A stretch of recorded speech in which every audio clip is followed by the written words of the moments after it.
a common theme these days. During the pandemic, folks have wanted to gain more of a connection with the outdoors. What does this mean? They're accumulating gear. They're accumulating fishing boats and campers and jet skis and kayaks and that kind of thing. How do you get this stuff down the road? Pretty soon you're going to run out of room on the bike rack or the roof rack or wherever you would keep a bicycle or two. So this brings the question, you know, I'm gonna have to get this down the road. What do I do? Well, you're gonna need to tow it. This is Matthew Durden from LexTechs of Atlanta in Johns Creek. And today we're gonna have a holiday edition of Matthew's How To. We're gonna have a multi-part series that talks about towing. This specific video we're doing today is gonna talk about how to ascertain whether your vehicle is equipped to tow and how to find that information of what the towing capacity might be and how to do it safely. So really the simplest way to find information from the owner's manual, even if you don't have an owner's manual in your glove box, virtually every manufacturer has an easily accessible PDF online. I'm going to show you how to access that. We're just going to enter our 2015 Toyota Camry. The very first search result is going to be the resource on the Toyota website. So we're just going to click on that PDF here for this Camry. And usually it's going to be in the section where they talk about driving. You can see right here, it says trailer towing. Again, almost every vehicle is going to word this the same way. So we just click on that. Now, unfortunately, you know, Toyota does not recommend towing with this vehicle. And I wanted to show you guys this because it's important to know some cars you just shouldn't tow with, and especially if the manufacturer is recommending it. A really popular vehicle that a lot of folks have is the Highlander, and that's a very common SUV. What they're going to do, this vehicle, you could definitely tow with it. They're going to, every manufacturer, it could be Ford, Subaru, GM, Toyota, they all operate kind of with the same language. They're going to talk about this concepts, gross combination weight rating. Some of the truck makers call it gross combined weight rating. This is important. A general rule of thumb here is the smaller the vehicle, the less complicated this is going to be, because small vehicles just can't tow much, and they're just going to tell you it's this number, that's what it is. When you get into vehicles that are actually meant for towing, like small SUVs, pickup trucks, there's going to be a pretty big difference in the configurations. With trucks, it's going to be cab configurations, drive configurations, whether it's two-wheel drive, four-wheel drive, engine size, that's a biggie. So here for this Highlander, if you look, you've got 4 codes. The code, again, you can match on the inside of the certification label, which is really easy to find right there when you open the driver door. And then you're just going to go over here, and it's going to give you these figures, which it talked about at the beginning, which was gross combined vehicle weight rating. This figure they're going to give you is the maximum gross towing capacity with a few passengers in the car. It's not a figure they give you for the thing being maxed out, loaded down. And so that's an important distinction, but this is the absolute maximum. So for instance, if you have a 4-cylinder Highlander with this model code, your maximum towing is 1,500 pounds, okay? Big difference when you go down here to whatever this model code is at the bottom with the bigger 6-cylinder engine. It can tow 5,000 pounds. So you don't want to mix those up.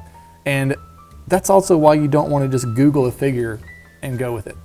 Big mistake, because if you drive this and you think it can tow this, you're going to get yourself into trouble. When you get into trucks, there are loads of different configurations. You have different cab configurations. You have different drive configurations, whether it's two-wheel drive, four-wheel drive. They have different gear ratios in the drive axle. The engine sizes.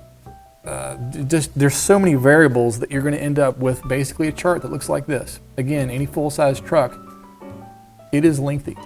And the reason I'm pointing it out is maybe down here at the bottom of the scale, you have a truck that can tow 5,500 pounds.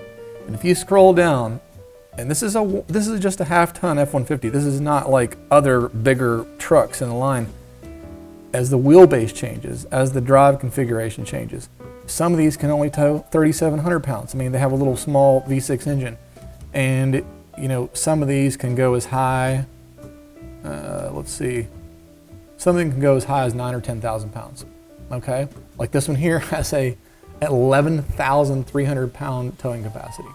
Again, it's very important to look it up correctly, take the time to look it up correctly, because You don't want to tow something down the road and think you're safe when you have 9,000 pounds behind you, and in fact you're overweight by 2,000 or 3,000 pounds.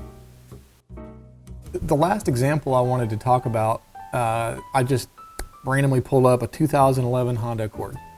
If you recall, the very first one we talked about was a Camry, a 2015 Camry, and Toyota basically says, you know, don't do that. Don't put a hitch on it. Don't use it to carry stuff. Don't use it to tow stuff. There are passenger cars, sedans, you know, non-SUV, non-truck vehicles that you can tow with. Again, this is why it's important to look from the source that you can rely on, which is the manufacturer. It's going to be, again, in the owner's manual. And again, they're going to tell you, yes, you can tow, and this is what you can do, or no, not recommended. So if you look at this Accord, even though it is basically a four-door sedan, you know, it says you can tow 1,000 pounds. So that's pretty handy. And you can do that safely as long as you follow their guidelines. The point I'm making here is that going back again to just because you can doesn't mean you should. You can get a hitch for anything. And frankly, one of the things that inspired me to do this video with this content is that a few weeks ago, my family and I were at a local place here where there's a lake, and I saw a vehicle, a Toyota Prius, with a trailer behind it full of kayaks. And that kind of alarmed me, just to be honest. There is a hitch that will fit your car. There's a trailer you can put behind it. I'm sure you can make it up a hill, but just be very careful. Number one, if nothing else, just to avoid the inconvenience of buying all this stuff, not being able to use it safely. Also, with hybrids, there are a handful of hybrids, at least in the Toyota and Lexus family, that when you put them in reverse, the engine does not come on. You're using electric power only. But just wanted to kind of bring that to your attention and just become a little bit more aware of what's recommended. And I'd really follow strongly the guidelines of the manufacturer just to keep yourself safe and not to tear your vehicle up. One thing that people often get wrapped up in, and there's a little bit of confusion about, is what class of hitch should I get for my vehicle? Basically, you have 5 classes of hitches. Really, all we need to concern ourselves with are these first 3. These first 3 are going to cover 99% of the towing we want to do with our vehicles. And so, for instance, earlier we looked up that Honda Accord, and the towing capacity I think was 1,000 pounds. This very first one, this Class 1 hitch, it has the smaller receiver, and its capacity is up to 2,000 pounds. This will be perfect for that car. And the reason it's perfect for that car is even though it says, you know, it can tow 2,000 pounds, you want to have more than enough for the hitch. Even though, you know, the car says you can tow 1,000, you're obviously not going to put 2,000 on it. You just want to make sure that the hitch is up to the task, okay? That being said, that doesn't mean you can just mix and match whatever hitch to whatever vehicle. That's why they kind of have this little representative image of, you know, kind of what kind of car for what kind of hitch. And basically it's really simple. The smaller vehicles with the low towing capacity, you're going to use these smaller hitches and then going up from there. The next one, the Class 2, is also extremely common. It has a surprisingly high towing capacity of up to 3,500 pounds. Now the limit you're going to run into here is it also has that, or I should say the limiting factor you're going to run into here is that it has that smaller receiver size. It's that 1 1/4. You've got 2 different sizes here, you'll notice. You've got the big one and the little one. The 1 1/4 inch and the 2 inch. The 2 inch is, in my opinion, the most overwhelmingly common size. And so you probably will end up putting, if you're going to have a tow something that's going to require that bigger ball, or for whatever reason has that larger tube, yes, I realize it tows up to 8,000 pounds. Yes, I realize you're not going to tow that, but the Class 3 is extremely common for that reason. Because really, it's okay to have more hitch than you have car. It's okay to have more hitch than you have trailer. It's better than being the other way around. Just kind of use some good judgment here. Again, find something that will fit your vehicle.